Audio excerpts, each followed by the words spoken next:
Ndugu waandishi wa habari za muda huu, natumaini ya kwamba mko salama, na nachukua nafasi hii kwanza kumshukuru Mwenyezi Mungu kwa afya aliyotupa na kutupa amani katika taifa lililo bora zaidi, Tanzania. Jina langu naitwa Prophet IPM, ni senior prophet wa huduma ya Embassy of God for All Nations iliyopo Tegeta Mbuyuni jijini Dar es Salaam. Nichukue nafasi hii kuwashukuru waandishi wa habari kwa nafasi hii ambayo mmenipa ya kuweza kuzungumza mawili matatu. Najua mna majukumu mengi sana ya kitaifa, kuhabarisha watu, kufikia watu, lakini mmeona vyema kuweza kuchukua nafasi hii kuweza kunisikiliza. Kwa nachukua nafasi hii kuwashukuru sana.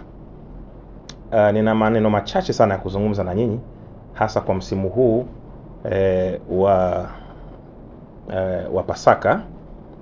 Kama ambavyo mnafahamu, nimekuwa nikizungumza maneno magumu sana katika social media, hasa katika maudhui ya mahubiri yangu. Wako ambao wanaelewa haraka, wako wengine wanachukua muda kuelewa, lakini kwa sababu nina wafuasi sehemu mbalimbali Tanzania, Afrika pamoja na maeneo mbalimbali nje ya Afrika, kwa hiyo nimeona nitoe tamko rasmi kwamba katika huduma yetu sisi tunaamini katika kuchinja kama kutoa sadaka kwa ajili ya kuwapelekea yatima na maskini. Na kumekuwa na watu kutaka kuhakiki, kuthibitisha hili. Swala la kuchinja ni swala ambalo manabii wa kale wote walifanya hivyo. Makuhani wote wa kale walifanya hivyo, akianzia baba yetu wa imani Ibrahim aliambiwa na Mungu akafanya hivyo. Na manabii wote wa kale hakuna ambaye hakufanya hivyo. Na kuthibitisha hilo katika Agano Jipya pia, kwa sisi wa Kristo, Bwana wetu Yesu Kristo ambaye ndiye mwongozo wetu, ambaye pia tunatumia kitabu cha Biblia ambacho pia ndiye mwongozo wetu pia, anathibitisha kwenye Luka sura ya 22 mstari ule wa 17 kwamba ikafika siku kuu ya Pasaka ambayo ilimpasa Yesu Kristo kuchinja. Maandiko yanasema Yesu akawatuma wanafunzi wake waende kuandaa Pasaka. Kwa hiyo kumbe Pasaka ni kuchinja, hakuna kingine. Unaposikia neno Pasaka maana yake ni kuchinja. Kwa hiyo sisi tunayafuata haya maandiko, hatudharau. Tunaamini kwenye kuchinja, na hizo nyama wanakwenda kula masikini, yatima na masikini. Kwa hiyo tarehe 18 tutafanya 18 na 19 tutachinja, lakini tarehe 20 tutajumuika pamoja na masikini, tutajumuika pamoja na wajane, tutajumuika pamoja na yatima kula pamoja chakula. Imagine, Mungu anasema, Yakobo 1 anasema dini iliyo safi sio nataka mbele ya Mungu Baba ni kuwalisha yatima na kuwasaidia wajane katika dhiki. Yani definition ya dini ni kusaidia. Kwa hiyo hatuwezi kufunga siku 40 alafu tukajifungia chumbani na watoto wetu wakati yatima analia pembeni. Sadaka hapaswi kula mchungaji zote. Sadaka lazima iwepo sehemu, zinaenda sehemu 3. Sehemu ya kwanza lazima iende kwa yatima, sehemu nyingine lazima iende kwa wajane. Kwa mimi Prophet IPM ninaamini dini ni kushika watu wasiojiweza. Kwa nimesema nifikishe ujumbe huu kwa dunia ili watu wasiwe na mashaka, kwa wale ambao wananifuatilia, na hii sio sheria ya kulazimisha wale ambao hawaamini. Natoa ujumbe huu kwa wale tu ambao wanaamini maandiko na wanaamini Prophet IPM jumbe zangu ninazozileta. Basi sisi tuko tayari kufanya hivi, na Mungu wa mbinguni awabariki. Huo ndio ujumbe wangu kwa jamii. Asante sana. Vizuri sana kwa sababu ninajua ni wazo kubwa sana na sio kila mtu anafanya hivi. Mimi nilikuwa nataka kujua kwamba uchinjaji huu wa nyama utakuwa ni uchinjaji wa namna gani? Labda kutakuwa kuna kambi maalum ambayo itaenda kwa ajili ya kuandaa, kwa sababu tunajua makundi haya watu wenye uhitaji, kuna Waislamu, kuna Wakristo, na tunajua kwa mambo ya kuchinja kuna mambo ya imani. Sasa mimi siwezi kula nyama iliyochinjwa labda na Kristo na katika hili kwa ambaye anaangalia hapo, kwa sababu utaenda kugusa kundi kubwa la watu. Utaratibu umekaa vipi kwa ambaye anaangalia kwa hiyo, kwa sababu nitakula nyama ya nabii lakini imetoka imechinjwa hivi, imeandaliwa hivi na kitu.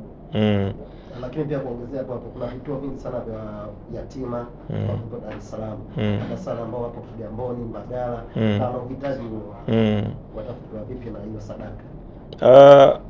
program yangu mimi ninafanya hivi, huwa tunatembelea kwenye vituo vya watoto yatima sehemu mbalimbali, na tuna suspect kuchinja mbuzi zaidi ya 200 au 300 umo. Kwa hiyo nyama ni nyingi sana. Kwa hiyo kuna taratibu tutakayoifanya, kwa sababu tunataka kwenda kuwachukua watoto yatima kwenye vituo mbalimbali. Kituo ambacho kiko kule Mbande kule kina watoto 160 na vituo vingine ambavyo vimetuzunguka. Kwa hiyo wako ambao tutakwenda kuwachukua, lakini wale ambao hatutoweza kwenda kuwachukua basi tutatuma sadaka yetu. Lakini umegusia swala la kuchinja hilo. Unajua ni swali zuri, lakini kwenye kuchinja siamini kama inaweza ikaleta shida, kwa sababu tunakula vitu vingi sana. Tunakula supermarket vitu, si ndio? Kwa hiyo kwa taifa letu ile tukitaka kufuata hizo sheria sana, tutajikuta tunalala njaa, kwa sababu wakati mwingine unafika Morogoro tu unakuta kuku anauzwa, si ndio? Uulize amechinja shekhe au amechinja maulama au amechinja nani, unakula tu. Sometimes unakuta mbuzi amechomwa hivyo hivyo. Kwa hiyo sidhani kama hilo linaweza likawa ni kikwazo kwa watu ambao tunawapelekea hivyo vitu kwa nia njema kabisa. Yes. Ukitoa kama kuchinja hivi na kuhudumia watu wengine, mambo ya kuchinja na kuwapa watu chakula kama umechinja, inaonekana kama ni watu wanatoa kafara. Ni kwamba italeta wasiwasi. Kafara sio jambo baya. Yesu mwenyewe alitolewa kafara. Shida ni definition, shida ni hilo neno kafara. Yaani watu wakishasikia kafara wanafikiri ni yani ukitamka tu neno kafara unamuona mama kazikwa, unamuona mdogo wako kazikwa, unamuona bi mkubwa yuko kaburini. Neno kafara ni neno la Kiswahili tu, ni namna ya kutoa sadaka inayokuuma. Kwa hiyo sio dhambi watu kutoa sadaka zao, kwa sababu watu wanatoa sadaka zao lengo ziwafikie masikini. Yaani wewe uweze ukasema unampenda Mungu afu masikini humgusi. Unaelewa vizuri? Yaani dini imeletwa duniani kugusa watu wasiofanyaje, wasiojiweza. Tunajenga shule, mwisho wa siku hizo shule badala tusaidie omba barabarani, tunajinufaisha sisi wachungaji. Yaani hela zote za shule sisi ndio tunafanyaje, tunatumia. Tunakuwa na magari kama msafara wa waziri wakati kuna masikini barabarani. Kwa hiyo dini imekuja duniani kuleta nini? Kuleta upendo, kushika watu wasiojiweza. Hiyo ndio purpose ya Mungu.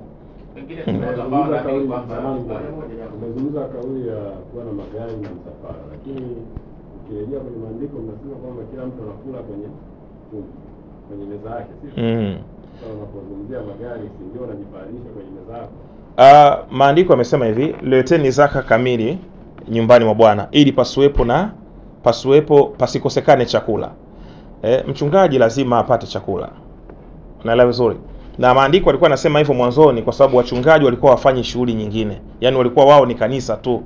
Wao ni madhabahuni peke yake. Lakini sasa leo hii wachungaji wana miradi, wachungaji wana makampuni. Unaelewa vizuri? Sasa sio mbaya mchungaji kuendesha gari zuri au kuwa na maisha mazuri, lakini je, hali ya wanaowaongoza ikoje? Kwa sababu mimi naamini IPM, hali ya kiongozi ndio hali anaowaongoza. Kwa hiyo haiwezekani mimi IPM niwe na bilioni 2 benki, alafu ndani ya kanisa langu kuna yatima, ndani ya kanisa langu kuna wajane, kuna watu hawana maisha, nashindwa kuchukua hata milioni 200 niende Bagamoyo ninunue kiwanja labda heka 2 nianzishe project ya vijana, kwa nyinyi vijana ndani ya kanisa project hii hapa, si ndio?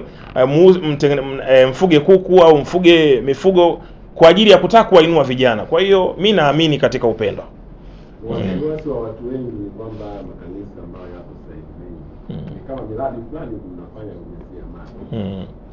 Wewe unawatoaje watu wasiwasi ambao huwa ninasema siku zote Mheshimiwa Rais na Daktari Samia Suluhu Hassan ana msemo wake, anasema annasu shahidullah, kwamba watu ni mashahidi wa Mungu.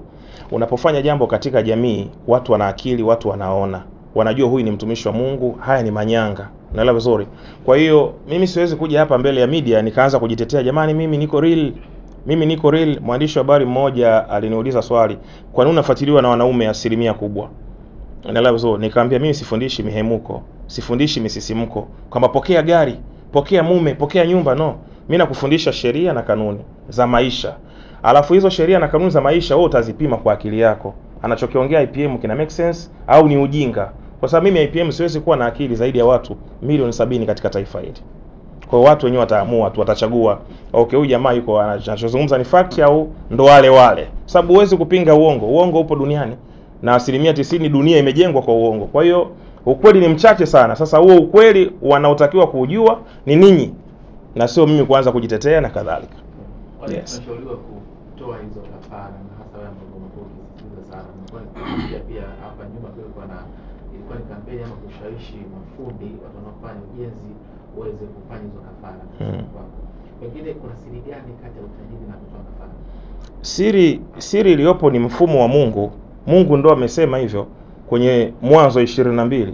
Alimwambia Ibrahimu, nitolee mchukue mtoto wako, nenda mpaka mlima nitakao kuelekeza. Ibrahimu akatii, na alikuwa na mtoto mmoja peke yake. Unaona, akaenda mpaka mlimani. Alipofika mlimani anataka kumtoa, akaambia stop. Malaika ambia usimtoe, hatutoi mtu, tunatoa mnyama. Alipogeuka akamkuta kondoo. Akamchukua kondoo akamtoa. Kwa hiyo sisi tunatoa wanyama, ni mfumo wa Mungu. Lakini leo hii kwa sababu ni vitu ambavyo viliachwa, vilifunikwa kwenye Biblia, inaonekana kama ni ushirikina, wakati watu wote walifanya hivyo. Hakuna mtu katika Biblia amefanikiwa hakufanya kafara, hakutoa wanyama, kwa sababu unapotoa kaka, starehe kubwa duniani ni nyama. Kwa hiyo unapoenda kumpa masikini nyama, mtu anafurahi. Hakuna Wachina wanakuja hapa, Waturuki, nyinyi mashahidi, hakuna mradi wanaanzisha bila kuchinja. Unaona, wanachinja alafu kuna Waturuki wapo pale Dodoma. Wamekwenda wamechinja mbuzi 60, ng'ombe 60. Alafu wamewapa kijiji kizima, masikini, watu wasiokuwa na uwezo. Lengo miradi yao isikwame. Hakuna tajiri achinji, wana akili na wanajua ninachokiongea. Kwa hiyo unapotoa sadaka ukampa masikini, mambo yako yanafanyaje? Mambo yako yanakwenda. Na hiyo ndio dini sasa. Yaani wewe hata uswali swala 6 kama usaidii masikini, mimi siwezi kuelewa. Hata uwe na misaraba 200 shingoni, kama usaidii masikini, siwezi kukuelewa. Na ndio maana watu wanasema leo dini zimekuwa nini? Imekuwa biashara, kwa sababu ile dhana ya dini katika jamii haionekani. Kwa hiyo mimi niko tu kuiamsha Afrika iweze kuelewa hiki ambacho kinaendelea. Hata nafasiri kama chinja ni ushirikina. Watu wengi imani yao inatuma vile. Kwa nini watu wasitoe sadaka labda ya pesa na vitu vingine ambavyo havihusishi damu? Kwa nini tunahusisha damu hasa? Uongo ukisemwa sana unaonekana ukweli. Maandiko yanasema kuna mtu mmoja alikuwa anaitwa Simoni. Huyu jamaa aliwaongopea watu toka udogo wake mpaka utu uzima. Yaani watu wamekaa kuanzia miaka 10 mpaka miaka 100 wanadanganywa na wanaamini ni ukweli. Kwa hiyo ukweli umezungumzwa sana, mwisho wa siku umeonekana nini? Uongo umezungumzwa sana, mwisho wa siku umeonekana ni ukweli. Kwa sababu mimi lazima nikufundishe kanuni. Fanya kazi, kuwa na akili timamu, jitume, mwaga jasho, pambana, safiri, unaona, toa sadaka. Hizo ndo kanuni za mtu kufanikiwa duniani. Sasa nisipowafundisha watu yale ambao nimeyaona watu wakiyafanya wanafanikiwa, nitakuwa naanza kuwadanganya watu. Ndawaambia okay, sasa shika kitambaa hiki utakuwa tajiri. Sasa mimi siwezi kumdanganya mtu. Mimi nafuatiliwa na watu wengi duniani wenye heshima zao, ukiwepo na wewe. Sasa siwezi na mimi nikaingia kwenye mkumbo wa na sababu hivi huu ni ulaghai, alafu mwisho wa siku niende Israeli nikachukue mchanga nilete Tanzania niwauzie watu 200,000. Siwezi kufanya vitu kama hivi. Lazima niwafundishe jamii vitu ambavyo hata leo na kesho IPM nipo sipo nasema huyu jamaa alikuwa anaongea vitu vya maana katika jamii. Okay, yes. Mimi labda ni jambo kidogo huko tuje kwenye mambo yako binafsi. Kwa sababu tumezoea kuona muonekano wa manabii, wachungaji wakiwa katika muonekano fulani. Wewe muonekano wako umekuwa na tofauti kidogo kuanzia mwili wako ulivyo, vyuma na vitu kama hivyo. Labda hii inakupa ukakasi gani mpaka sasa? Kwa sababu nimeshajaribu kupitia baadhi ya comment mbalimbali. Hata siku moja kuonekana mtu mkubwa ni maarufu. Akaniambia si huyu jamaa mchungaji mbona amejaza hivi?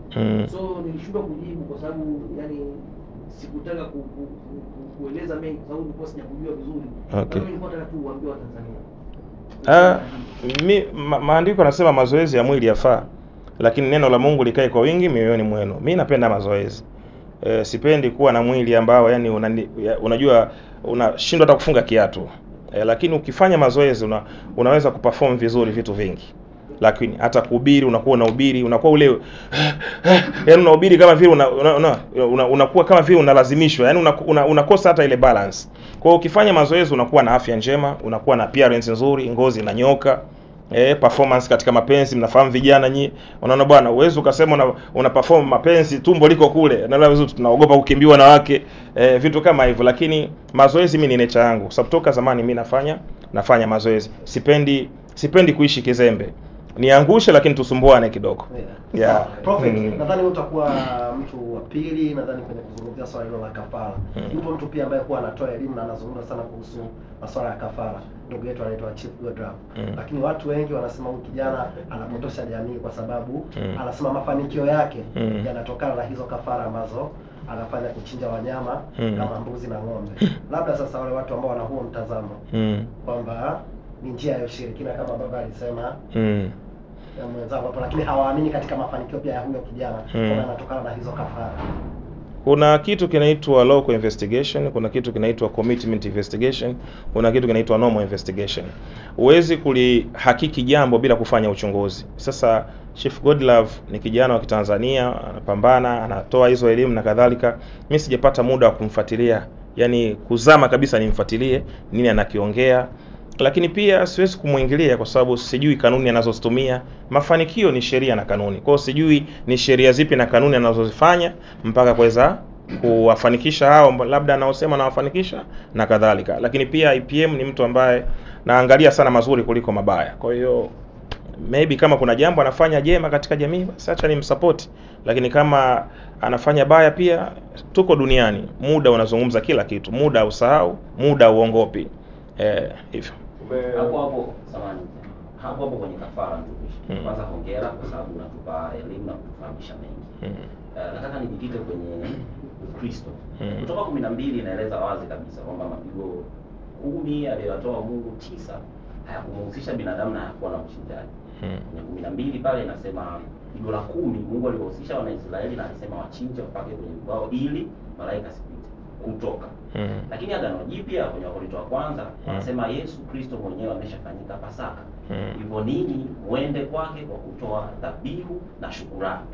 Inamaanisha kwamba haturuhusiwi tena kuchinja kwa sababu Yesu Kristo alishachinjwa kwa ajili yetu. Hamuoni kama tunapata mkanganyiko hapa kutoka kwenye imani ya Kikristo. Huku kutoka Wanaisraeli waliokolewa na mateso kule Misri kwa Farao kwa kuchinja.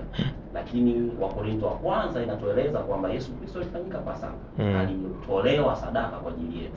It means sisi tunapoenda ni kutoa shukrani na kushukuru kwa sababu yeye alishachinjwa kwa ajili yetu. Hakuna mkanganyiko hapa wa Kristo. La kwanza hilo. La pili, kwenye hamasa yako kubwa ya wiki hili ni ibada juu ya wachimbaji. Hakuna anayefanikiwa kwenye madini pasipokuwa na kiumbe. Njooni kanisani niwaeleze namna gani ya kutoa sadaka na nitakupa njia ya kumpata huyo kiumbe upate baraka katika uchimbaji. Nisaidie kuelewa zaidi ni kiumbe namna gani ambaye prophet anaenda kumtoa katika madhabahu yake. Je, ni Yesu Kristo au kuna kiumbe mwingine wa uchinjaji kama ulivyoeleza sasa? Sawa, ni jambo jema. Kwanza hakuna andiko katika Agano Jipya linalozuia watu wasichinje, ila kuna andiko linalofafanua utofauti wa namna sadaka zilivyotolewa Agano la Kale na namna sadaka zilivyotolewa Agano Jipya. Ukisoma kitabu cha Waebrania sura ya 10. Kwamba kwa kuwa Torati ni kivuli cha mema atakayokuja wala sio sura yenyewe, kwa dhabihu zile zile zinazotolewa kama ilivyoamuru Torati. Alipokuja yeye alisema mbuzi sikutaka wala ng'ombe sikutaka wala matoleo yote sikutaka kama ilivyoamuru Torati, bali mwili aliweka tayari. Yohana 19:30, kwa kupigwa kwake tumepona. Baada ya kupokea siki alisema yote yamekwisha. Anazungumzia issue ya dhambi. Hatutoi au hatuchinji kwa sababu ya makosa. Hapa watu wengi sana wanachanganya. Wanaleta maandiko lakini maandiko yote wanayoyaleta yana focus na dhambi. Mimi siambii jamii ya Kikristo ichinje kwa sababu ya dhambi. Andiko lako liko sawa kabisa la kwamba yeye ni Pasaka yetu. Mimi nakubaliana na wewe 100%. Lakini mimi siwaambii watu wachinje ili tuombe msamaha wa dhambi, kwa sababu tunaamini Kristo alikufa msalabani kwa sababu yangu mimi na wewe, si ndio? Kwa kupigwa kwake tumepona. Tunaamini wa Kristo wote duniani. Lakini sisi tunachinja nyama tunawapa masikini ili tuombe baraka kama Ibrahimu alivyofanya. Na kama Ibrahimu alifanya, Yesu hajaja kumpinga Ibrahimu. Hakuna andiko Yesu anampinga Ibrahimu. Wala hakuna andiko linasema msichinje kwa namna yoyote. Ila liko andiko linasema msitoe wanyama kwa sababu yuko aliyetoa mwili wake kwa sababu yenu. Kwa sisi nia yetu ni nini kwenye kuchinja? Sio dhambi. Nia yetu ni kuomba baraka. Wa Kristo masikini wengi kanisani, anafanikiwa mchungaji peke yake. Inawezekanaje mchungaji awe bilionea afu wa Kristo wote masikini? Nitafutie bilionea mlokole, ukimpata mimi naacha kanisa. Bilionea mlokole nitafutie huyu mmoja kwenye hii nchi. IPM. Kwa hiyo mimi dhana yangu sawa ni kwamba watu wafanikiwe. Unaelewa, watoe sadaka sehemu zinazofanyaje, zinazotakiwa kutolewa. Wai Waislamu wanafanya hivyo. Wanafanya na wanaamini fa ammal yatima fala takhar wa amma sa'ila fala tanar wa amma bi ni'mati rabbika fahaddith. Wanatoa mpaka rais anatoa, waziri mkuu anatoa sadaka, anajua na inaitwa kabisa idi ya kuchinja. Wanatoa. Mbona wasemi ushirikina? Mbona wasemi kwamba wanatoa kafara? Mbona wasemi wanatoa wapi? Kwa sababu wameangalia kitabu chao kinawaruhusu kutoa sadaka. Na ni sadaka ipi? Wanakuambia Ibrahimu alifanyaje? Alichinja. Wanamwazimisha Ibrahimu. Swali linakuja, sisi Wakristo tuna Ibrahimu? Tunaye. Kwa nini hatutoi? Yesu alijitoa. Alijitoa kwa sababu hii. Kwa papasi ipi? Kwa sababu ya dhambi. Sasa mbona hatutoi? Ni maneno magumu haya. Hujaelezea ni kiumbe gani ambao utawapa wachimba. Okay, nilipokuwa nazungumzia issue ya kiumbe, tafsiri ya watu wengi walikuwa na dhana ya majini. Unaelewa vizuri. Lakini mimi ninaposema kiumbe namaanisha malaika. Na moja ya kasumba mbaya tulionayo sisi Wakristo, hatuamini katika malaika. Hatuamini kabisa. Nilisema damu ya Yesu haitulindi sisi. Nilipingwa na watu wengi, mpaka maaskofu. Kwa nini? Kwa sababu ndio msingi uliopo katika kanisa kwamba unalindwa na damu. Lakini ukweli ni kwamba damu ya Yesu kunilinda mimi nalindwa na malaika. Anasema Zaburi, malaika wa Bwana hushuka na kupanda wakilinda waja. Mathayo 4, Yesu anaonekana akijaribiwa na nani? Na shetani. Akamwambia, ikiwa wewe ni mwana wa Mungu, geuza mawe haya yawe mkate. Akamwambia, mtu hatoishi kwa mkate bali kwa kila neno litokalo katika kinywa cha Mungu. Akamwambia tena, ukiwa ni mwana wa Mungu jitupe, kwa maana imeandikwa, Mungu atawaagiza malaika. Sasa inakuwaje shetani atuzidi sisi akili? Yaani shetani anajua mtu akitaka kuanguka analindwa na nani? Analindwa na malaika. Sio damu. Damu ni kwa ajili ya kusafisha dhambi. Sasa ni vitu ambavyo watu wamezaliwa wamevikuta, kwa kuelewa inakuwa ni ngumu. Kwa hiyo ndio hivyo, tuende taratibu, maybe wataelewa. Kwa hiyo ninapozungumza kiumbe nazungumzia malaika wa Mungu. Nafasi kidogo hapo kwenye viumbe. Inaonekana watumishi mmepata maarifa makubwa, kwa hiyo mnajaribu kutumia ujuzi wenu kutosha. Kwamba baba malaika, kuna Yesu, ni kama mnacheza hapo katikati, kwa sababu pia kwa mtu asiyekuwa na taarifa, ukimpa taarifa kwa mara ya kwanza, maana yake hiyo taarifa yako ndio ataiamini. Baliana hivyo. Tuendelee, tunataka swali. Swali la msingi ni kwamba nyinyi mnatumia maarifa yenu. Je, ni kweli mnatumia maarifa yenu ambayo mnafahamu hizi taarifa ambazo watu hawana kupotosha? Kwa sababu hizo ni doctrine labda za kidini, umesoma falsafa, umesoma sosiolojia. Je, ni kweli? Kuna ukweli hapo? Kuna kitu kimoja katika maisha, issue za imani ziko wazi. Mimi ninaposema malaika wanalinda watu, vitabu viko wazi. Sijakifungia kitabu peke yangu chumbani kwamba IPM kasema tunalindwa na malaika. Neno langu haliwezi kuwa sheria, lakini neno langu linaweza likawa la kweli, kwa sababu mimi natoa kwenye maandiko. Hakuna kitu ninachokitoa kichwani mwangu mimi. Mimi sifundishi hisia, nafundisha kitabu hicho nilichokikuta. Lakini yako mambo mle ndani ambayo yanaachwa. Sina, mimi nashangaa kwa nini yaachwe. Malaika wanatulinda sisi. Kila unapokwenda malaika wanakulinda. Kila unapokanyaga malaika wanakulinda. Kwa nini sasa ije dhana kwamba damu inanilinda badala ya malaika? Kwa hiyo sipingi, wako maybe wanaweza kufanya hivyo, lakini mimi huwa natamani kujizungumzia mimi peke yangu. Mimi nina swali alafu nina ombi. Na swali, wewe unawatoa wapi malaika wa kumpa mtu mwingine? Alafu ombi hili nimeagizwa na mwanatheolojia mzuri sana hapa anaitwa Daniel Mwankemu. Anasema natamani kuya challenge mafundisho yako, kwa kuwa wewe unafundisha mafundisho ya kafara kutoka kwenye Uislamu, sio kwenye Ukristo. Na Waislamu nilimuuliza vipi kuhusu Waislamu, akasema wapo sahihi, kwa kuwa wao Waislamu hawaamini kama Yesu Kristo alikufa pale msalabani. Wanajua alibadilishwa mtu mwingine. Kwa hiyo wakitoa kafara wao wanakuwa sahihi. Kwa hiyo na wewe unatoa unayatoa yale ya Waislamu unayaleta huko kwa Wakristo. Alafu swali ndio hilo, malaika wewe utawatoa wapi kumpa mtu? Alafu ombi ni yeye kutaka kuja kufanya mdahalo ana kwa au debate ili haya challenge hayo mafundisho yako. Unaposema kumpa mtu, wewe utawatoa wapi malaika kumpa mtu? Mimi nina kila kitu. Mimi si mtumishi wa Mungu. Mimi naweza nikamwekea mtu mkono akapona. Naweza nikamfariji mtu kwa maneno ya faraja ikawa faraja kwake. Anaweza akawa mtu anataka kujiua nikamwambia usijiue. kuna hiki na hiki na hiki, akaacha kufanya maamuzi ya kujua, akaendelea kuishi. So watumishi wa Mungu ametupa, unaposikia mtumishi wa Mungu maana yake Mungu anakuwa ameweka kitu ndani yake. Yaani mimi sina utofauti na wewe kwa chochote kile. Yaani sifa zote ulizonazo wewe na mimi ninazo, na nilizonazo mimi na wewe unazo. Lakini kuna kitu mimi Mungu amefanyaje? Amezidisha. Yaani ndio maana mtumishi wa Mungu huwezi kusema anatumia ujanja. Kwa sababu mimi kanisani kwangu nina maafisa. Sawa? Kanisani kwangu nina wanajeshi, nina makomando wa jeshi la wananchi wa Tanzania. Kanisani kwangu nina maprofesa. Kanisani kwangu nina madaktari. Mimi siwezi kuwazidi akili wale wote. Ili waje pale kanisani kwangu waelewe, inabidi akili ya Mungu ifanyaje? Iwe ndani yangu. Yaani aseme, leo nimetoka kanisani bwana. Lakini na mimi nikija, nikafika kanisani na mimi nikaanza kusema biology is the branch of science, deals with study life and live. Sema sasa hivyo si ni vitu mimi navifahamu, mimi si daktari. Kwa hiyo mtumishi wa Mungu hataki kuongea vitu vya kawaida, anatakiwa kuongea vitu ambavyo si vya kibinadamu. Unaelewa vizuri? Hilo ni la kwanza. Kwa hiyo mtu atapataje malaika? Father, I pray in Jesus name, aondoke na malaika mtu huyo. Unaelewa vizuri? Kwa sababu ni kitu ambacho kimekataliwa, ni kitu ambacho kimepingwa. Mwingine kuna mtu yuko Mwanza ananiambia, prophet, nimekufuatilia miaka 4. Napanda ndege na kuja sasa. Unaelewa vizuri? Kwa nini? Kwa sababu ni kitu kipya. Mtu anafikia malaika. Kwa sababu damu ya Yesu inatulinda. Kwa ni malaika. Okay, hivi vitu kama hivyo. Sasa tukija katika swala la pili la huyo msomi anaitwa Daniel Mwankema, mwanatheolojia. Mimi nimshukuru kwa hiyo offer alionipa, lakini moja ya vitu ambavyo nimevikwepa na sivifanyi ni repetition, competition. Katika namna yoyote. Yaani huo ni moja ya wito wangu. Usisahau wako watu wengi sana ambao wametamani kufanya midahalo na mimi. Imani sio midahalo kaka. Wewe uliye Muislamu usijione mjanja kuzaliwa Muislamu. Umejikuta tu upo ndani ya familia ya Kiislamu. Na wewe uliyeko Mkristo usijione mjanja kuwa Mkristo. Umejikuta ndani ya familia ya Kikristo. Kwa hiyo usimwone mwenzio adui, usimwone mwenzio afai. Na msemo wangu asiyefaa leo atafaa kesho. Unaelewa vizuri? Hatupo kufanana na wala huduma hazifanani.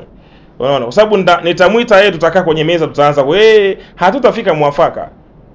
Unajua kuna watu ubishi ndio elimu yao. Unaelewa? Sasa unawezaje kumshinda mtu kama wewe? Unaelewa vizuri? Kwa hiyo mimi namshukuru sana, nashukuru kwa wito wake, lakini mimi huwa sifanyi midahalo. Lakini nakubali kuonywa. Nakubali kuelezwa, nakubali kushauriwa. Na hata akitaka namba yangu naweza nikampa, akaja kanisani au ofisini tukakaa chini akanipa elimu anayotaka kunipa, lakini sio kubishana. Mimi siwezi kubishania dini. Dini ni upendo. Ukiamua kuifuata unaifuata, ukiamua kuiacha unaiacha. Okay, dini ni upendo mtumishi. Na wewe ni miongoni mwa watumishi ambao wana mwanamke mrembo. Lakini nilikuwa nataka kujua kwamba umejuaje jamaa wewe bwana? Unagusa maisha ya watu. Kwa sababu unagusa maisha ya watu, lazima kuna namna fulani unakuwa sio kwa nia mbaya. Lakini wewe ni miongoni wa watumishi wa Mungu ambao mnasifiwa kwamba una mwanamke mrembo. Na mimi nilikuwa nataka kujua kwamba combination yako wewe na watumishi wengine kama kina Mwamposa, kina Gwadima, mkikutana huwa mnazungumzia nini sana? Na wao wanazungumzia vipi nyuma yako? Mimi sijawahi kukutana nao kwa kweli, kwa maana ya kuzungumza. Kwa mfano kama Mwamposa tushawahi kuzungumza. Kuna siku tuliitwa na mkurugenzi wa CRDB. Tulikuwa kuna program ilikuwa inazinduliwa pale ya CRDB Sadaka. Kwa hiyo tuliitwa pale kama viongozi wa dini na mimi nilishiriki. Kwa hiyo tulifika pale, kukawa na waandishi wa habari nje, tukawa tunahojiwa. Kwa hiyo tulisalimiana tu vizuri, nikamsalimia naye akanisalimia. Na kuona bwana, nikamwambia nashukuru na mimi nakuona. Ikawa tu hivyo peace. Ni watu tu wanatugombanisha kwenye mitandao ya kijamii, wanaweka picha yangu YouTube hapa, wanaweka hapa IPM ampasua. Sasa nimempasuaje? Mimi nawaheshimu watumishi wa Mungu wote. Yaani mimi si hivyo yani. Kuna swali limebaki hapa. Wewe umesema unapenda kufuatiliwa na wanaume. Lakini jamaa akagusia na mwanamke mrembo. Unawezaje kumaintain hiyo kwa sababu unafuatiliwa na wanaume alafu unamiliki mwanamke mrembo? Sasa mwanamke mrembo, mwanamke mrembo ni yule ambaye wewe unamuona. Unaelewa vizuri? Yaani uzuri wa mwanamke ni namna ambavyo wewe unamuona. Mimi nashukuru ndugu mwandishi wa habari kwa kumuona ni mrembo. Lakini baada ya interview hii nitakuona baadaye tufanye unieleze kiundani urembo upi, sababu kuna urembo mimi naujua, hata kama na yeye anaujua atatakiwa anielezee kaujuaje. Na umesema nafanya mazoezi, kwa hiyo ujiandae. Unamwambia mwandishi wa habari? Hapana, sibofi. Maliza hapo. Prophet bwana, mimi naitwa Amos kutoka Mana TV. Ni swali langu ni kwamba miezi ya nyuma kama miwili mmoja hivi na nusu, kuna clip yako moja imekuwa ikizagaa karibia mitandao yote ya kijamii, TikTok, Facebook, Instagram. Kuna moja kati ya mafundisho yako, nadhani sijajua, ulidokeza kwenye mafundisho yako kwa wanazungumzia kuhusu mwanaume kukaa nyumbani akawa anaangalia tamthilia, kwamba anajua kila channel yenye tamthilia anajua.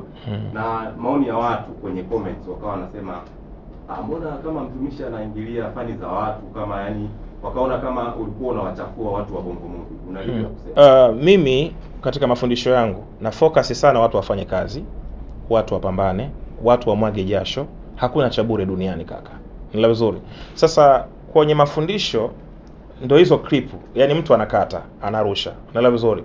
Sasa niliposema vijana kuangalia movie, sikusema kwamba watu wasiangalie movie. Ndio maana mwishoni wa ile clip unasema angalia movie ya Nodi Shows, maliza, amka, ondoka, kupige kazi. Unaona wewe kitu kama hivyo. Lakini huwezi kuwa mtoto wa kiume kaka ukakaa asubuhi mpaka jioni, yani una kazi ya kufanya, unaangalia movie. Yani huwezi kuwa mtoto wa kiume umetegesha tu miguu sebleni unaangalia series ya miaka 3.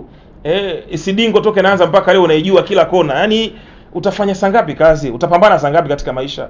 Kwa hiyo ilikuwa ni lengo la kutaka tu kumunyanyua mtoto. Na uwezi kuamini, next Sunday alikuja kijana kutoka Bunju B akanambia Prophet, yani nilipoona ile clip nilinyanyuka nikamwacha wife nikaondoka. Kwa hiyo kuna kitu mtu akikisikia kinafanyaje? Kinamwamsha, kumbe nimelala, nafanya nini nyumbani hapa? Ngoja nikapambane. Kwa hiyo ilikuwa ni lengo tu la kutaka kuwafanya vijana wapambane katika maisha, na sio kwamba wasiangalie. Unaweza ukaangalia Bongo Movie, unaweza ukaangalia movie, unaweza ukaangalia, kwa mfano mimi napenda kuangalia investigation, ile channel ya investigation. Napenda movie zenye akili. Wewe unapenda kuangalia vitu kama hivyo? Movie za mission naangalia hata mimi. Lakini sio asubuhi mpaka jioni miezi miwili unafuatilia, yani una kazi ya kufanya. Hiyo ndio ilikuwa ni dhana yangu au hadhira yangu. Haikuwa kwa ubaya. Na swali moja hapa kuhusiana na, unazungumza sana na vijana, lakini sasa hivi kuna tendency ya wasanii kama Zuchu na yule msichana mwingine wanagombea wanaume. Na unawafundisha vijana kuhusiana na swala la uhusiano na ndoa. Hili una maoni gani? Maoni ni kwamba ukiwa mtoto wa kiume utakiwe mwanamke akwambia no, elewa. Utakiwe kulazimisha mapenzi. Mahusiano sio ya kulazimisha. Haijalishi ni mtu wa namna gani, haijalishi ni mtu wa aina gani. Mwanamke akishakwambia tu no, elewa. Na kikubwa katika maisha, tafuta tu hela. Tafuteni tu hela. Muwe na maisha mazuri. Kwa sababu mimi hata wewe mwanamke unasema ni mzuri kwangu, nilimpata kama bahati nasibu. Kwanza sikuamini kama angeni accept kwa wakati huu ambao sio IPM. Unaona bwana? Kwa sababu nilikuwa nalala chini. Ndio nimeanza mimi nalala chini kabisa. Unaona bwana? Lakini aliniaccept, na yeye alikuwa yeye ndo alikuwa tisa na viduka nini anafanya, aenda China afanye biashara. Mimi nilikuwa sina kabisa. 5000 ilikuwa ni muujiza kwangu. Kwa hiyo aliniaccept kama jinsi nilivyokuwa. Ndio maana mimi huwa nampenda sana, na ukimketa tu masiara na la vizuri swala la mwisho. Siku tarehe 18, 19 na 20 nadhani tumeongea mengi sana, lakini point muhimu ni tukio. Labda tunataka kuzungumza na Watanzania kuelekea hizo tarehe za kuchinja. Chochote cha kuzungumza na Watanzania, wasiogope kutoa sadaka. Unaelewa vizuri? Sadaka hadi mchungaji zote. Hatakiwi kula mchungaji zote. Yaani kuna neno moja gumu naweza nikalizungumza hapa. Watu hawatakiwi yaani Mungu hataki sadaka. Labda niseme hivyo. Unaelewa vizuri? Mungu hataki sadaka. Ni maneno magumu. Mungu hataki sadaka. Ambaye atakuwa tayari kutoa ng'ombe labda mbuzi kuleta kama sadaka ifanyike. Sio lazima alete kwangu. Anaweza kafanya yeye na familia yake. Kwa sababu mimi sina mahali pa kuwakusanya Watanzania wote waje kwenye kanisa langu. Kwa kwanza kila mmoja ana imani yake. Ila ni hili fundisho la kuchinja Pasaka. Yaani wasijifungie ndani wao kama wao wakala wakati kuna mtoto ombaomba yuko nje, au kuna nyumba ya jirani unajua kabisa hao maisha yao yako vizuri. Na unaelewa hivyo. Wasijifungie kwenye mageti. Target yangu ni watu waelewe kuchinja ipo. Luka 22:17 Yesu amechinja na akafanya sherehe. Pasaka ni sherehe. Kwa hiyo waone yatima. Waone yatima, waone masikini, wale pamoja na masikini. Hiyo ndo muhimu. Sisi tutafanya, lakini na wale walioko mbali, walioko mikoani hawawezi kuja, basi wafanye kwa sehemu yao, kwa sababu kiongozi wa dini ni tochi inayofika kila kona. Kwa hiyo mtu anaweza akawa Marekani akanisikia, anaweza akawa Canada akanisikia, akafanya hivyo, akachukua mnyama wake akachinja, akamwambia Mungu, ninaomba nyama hii naitoa kwa yatima, mambo yangu yaende yafanikiwe, lisikwame lolote, amen. Akaenda kwa yatima akashiriki nao vitu kama hivyo. Yes. Shukrani sana.